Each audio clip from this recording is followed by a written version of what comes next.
beliau sudah menyampaikan dan membuktikan di warga DKI Jakarta.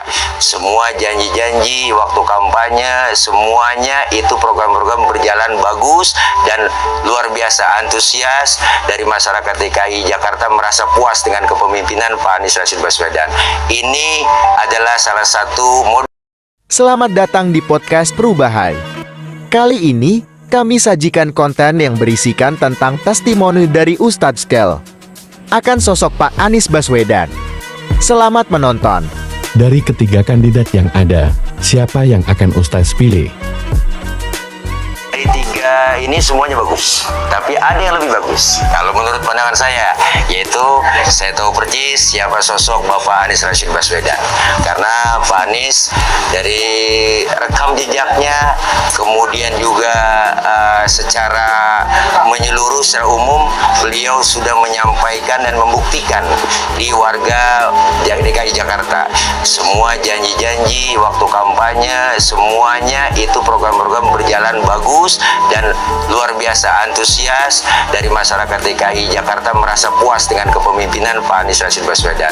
Ini adalah salah satu modal buat nanti ke depannya beliau memimpin yang lebih besar lagi, yaitu negeri kita Indonesia. Kalau pribadi saya, Anies luar biasa.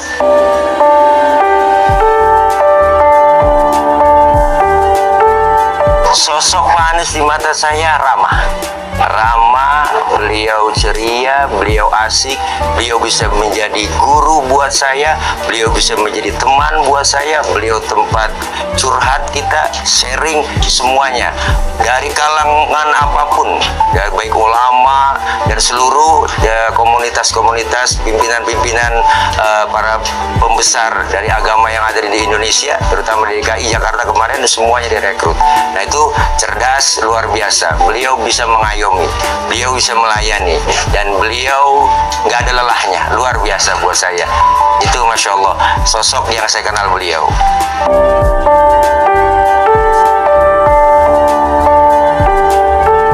Maka melihat Bapak itu jangan lewat medsos.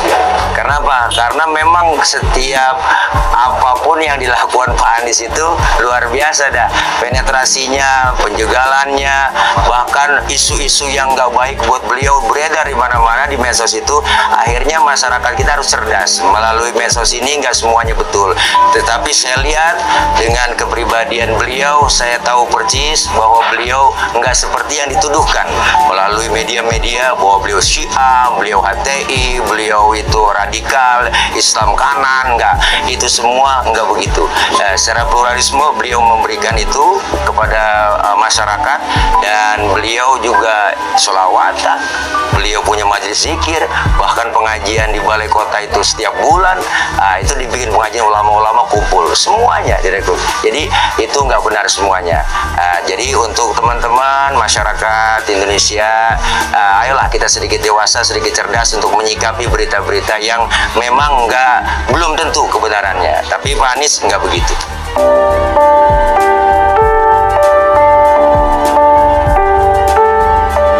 Anies Bersolawat ini salah satu program yang memang sudah lama sebenarnya, bahwa beliau Pak Anies itu cinta dengan ulama, cinta dengan habaib, cinta dengan majlis-majlis, bahkan beliau punya majlis zikir di rumah beliau, Masjid Zikir Ar-Rasyid namanya. Nah, itu kita ulama kiai-kiai terutama di DKI sering kumpul dan hadir ke pengajian. Yang dibaca apa?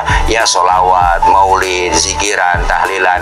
Nah, ini kita akan gemahkan semua ini biar mereka tahu bahwa Pak Anies ini memang luar biasa, NU banget. Beliau ini aswaja. Aswaja itu ahlu sunnah wal jamaah, tapi buat saya aswaja itu Anies wajib jadi.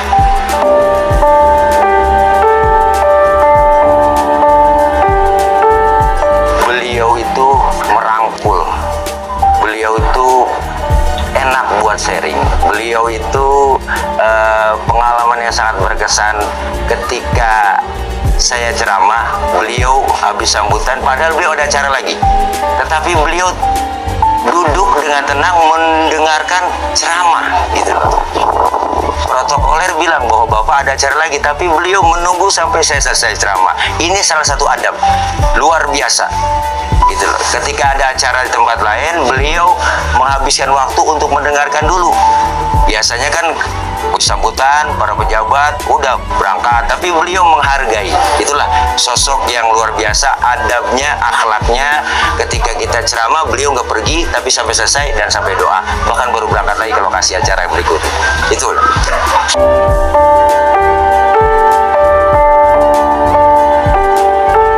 Harapannya Pak Anies, alhamdulillah sekarang begitu banyak antusias sekali dengan Pak Anies. Di mana-mana se-Indonesia, di daerah-daerah, semua ingin mengharapkan beliau untuk menjadi pemimpin di negeri kita Indonesia, ya ingin menjadi seorang pemimpin Presiden RI di 2024. Harapan kita, harapan saya, ayo semuanya rekrut, semuanya serap aspirasi, semuanya usul-usulan dari berbagai kalangan apapun. Kita serap, Bapak serap, dan insya Allah itu akan menjadikan bahan kedepannya, bahan bukan sekedar bahan kampanye, tapi memang benar-benar untuk menjadikan negeri ini ada perubahan ke arah yang lebih baik. Artinya perubahan ini adalah konsep. Konsep apa? Konsep Islam. Innallaha la yughayyiru ma biqaumin hatta yughayyiru ma bi anfusihim. Allah tidak akan merubah nasib suatu kaum, tetapi kaum sendirilah yang merubahnya. Indonesia bisa berubah lebih baik lagi, ya harus dari orang Indonesianya, warga Indonesianya, terutama pemimpinnya, yang menjadi sosok sorotan yang luar biasa untuk diikuti langkahnya, jejaknya, bahkan track recordnya, bahkan rekam jejaknya, semua yang baik. Insya Allah akan menjadi kebaikan buat maslahat bangsa dan negeri kita.